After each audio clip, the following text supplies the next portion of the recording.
Yeah, she has an experience with an extraterrestrial, I suppose, when she's a young child. And it's an experience that sort of opens her up to this idea that the world is maybe not exactly what it seems, that they live among us. And she gets a glimpse of this organization. These two men in black appear at her home, and she sort of spends the rest of her life seeking out that organization, because now that she has this information that nobody else has, her parents were neuralized, they don't remember, it's really isolating. And so in some ways, the only place where she could be at home is inside of an organization that also has the same information about the universe that she now does.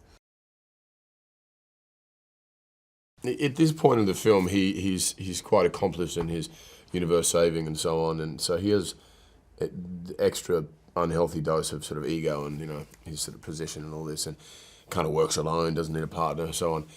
Meets her and he's like, oh yeah, cool, get, you know, hello, just think young rookie, yep, no worries, and she ends up accompanying him on a mission, which he's sort of like, oh, what the hell, why not? And I think really kind of enjoys her company, thinks she's fun and so on. And then their sort of vastly different approaches to the work and their values and what they're doing and so on become apparent, and there's some healthy tension there, and then they start sort of butting heads.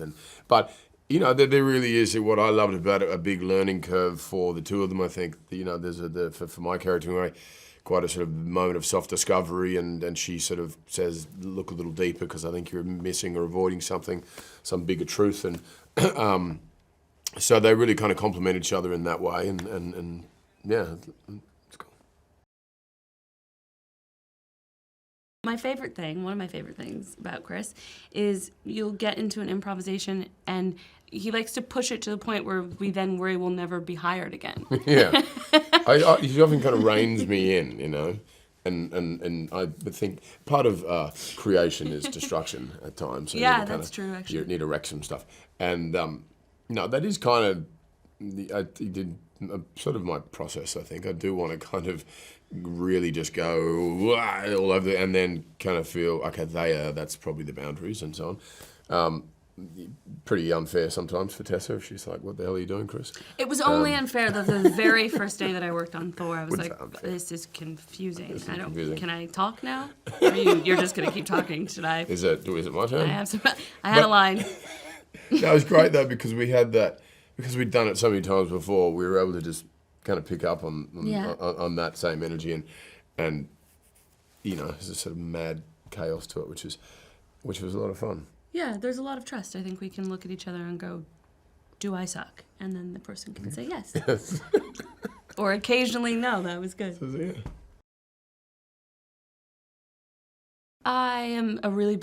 I'm a huge fan of hers, so I was very nervous her first day, and I had a 40-minute commute to get to work, and I was sort of steeling myself for the journey and then fell asleep.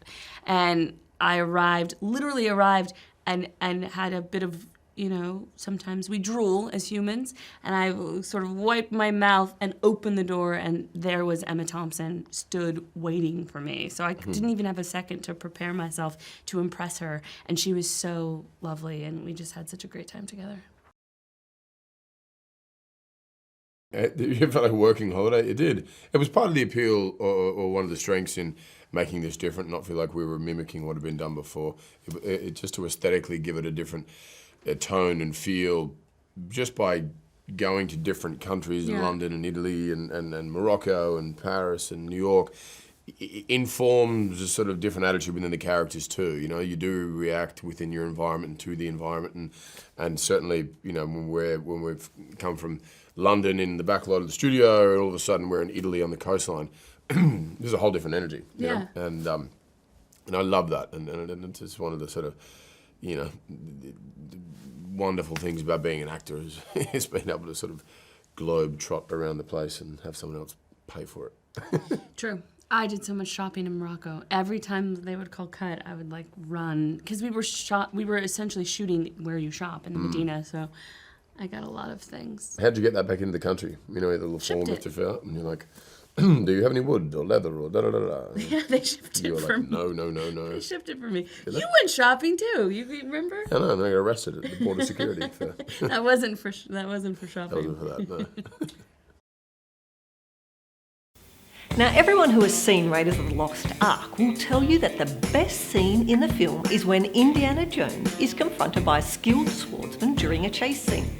Instead of picking up a sword and dueling with him as the script said he should, Harrison Ford improvised by pulling out his pistol and shooting the swordsman instead. It was all thanks to a bout of food poisoning that left Ford too sleep-deprived and sluggish to do another big action scene.